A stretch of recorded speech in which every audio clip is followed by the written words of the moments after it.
Formula 1 has 5 different types of tires, 3 for the dry and 2 for wet. The 3 for dry being soft, medium and hard, while the 2 for wet being intermediate and extreme wet. And by far, out of all of these 5 compounds, the most useless has to be the extreme wet, and there are many reasons. Pirelli allocates 20 sets of tires each weekend for each driver, and out of the 20 sets, 2 sets are for extreme wet tires, meaning a total of 8 tires each weekend for each driver. In the past 6 years, out of 133 F1 Grand Prix, extreme wets have only been used in 10 races. And I don't mean 10 races, I mean 10 weekends in which they were either used in the race, quali or practice.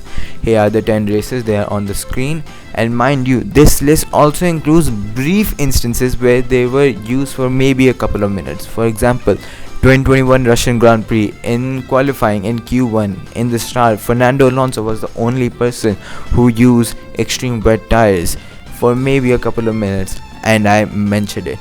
So the reason I bring this up is due to the recent race, 2026 Miami Grand Prix, where the race was started 3 hours early due to heavy rain conditions. And I gotta ask, what's the point of having extreme wet tires when they are not gonna be used in heavy rain? When there are heavy rain conditions, most of the time the sessions are delayed so that the track can get better, and then intermediate tires are used. Then what's the point of extreme wet tires? Their only point is they really brings them to the weekend. They are not used. They are then taken back to England, where they are crushed and then burned in cement kilns and tire applied, and they are used as fuel basically. Another reason, extreme wet tires cost $2,500 to make for each set, and this means Pirelli spends up to estimately $110,000 each weekend only on extreme wet tires, which are not used 98% of the time. What's the point of spending so much money on tires that are almost never used? Lastly, the drivers themselves don't even like it. Like, the drivers are complaining about it. What's the point of still having them? For example, this issue was brought up ever since the 2022 regulation changes. The first person to do this was Sebastian Vettel after the 2022 Japanese Grand Prix, where it was pouring down and the race had to be delayed for 2 hours.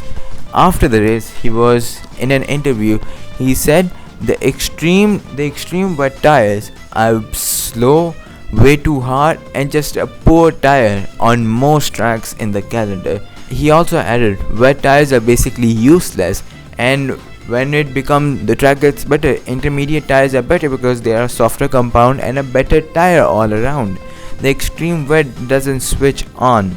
Since 2022, this issue has aroused up that wet tires not only give less grip but are pretty much non-useful compared to intermediate tires, which not only switch up better, provide more heat and more grip. Then what's the point of having extreme wet tires? And this claim of Sebastian Vettel was also backed by other drivers such as Max Verstappen. The only major use these tires have is before the season starts, when the teams are given extreme wet tires to record a promo video showing their car for the season that they will be driving, and these wet tires are used regardless if the track is wet or dry. So with no other use, considering that the session is either postponed due to heavy rain conditions or intermediates being used due to their superiority in performance, I believe that either changes should be brought to this tire, like by listening to driver complaints and making changes in consideration to the complaint so that the tire becomes more useful, or either by just removing the tire compound completely and leaving intermediates as the sole wet tire compound in Formula 1. If you have made it this far, watch other videos, like and subscribe. Thank you.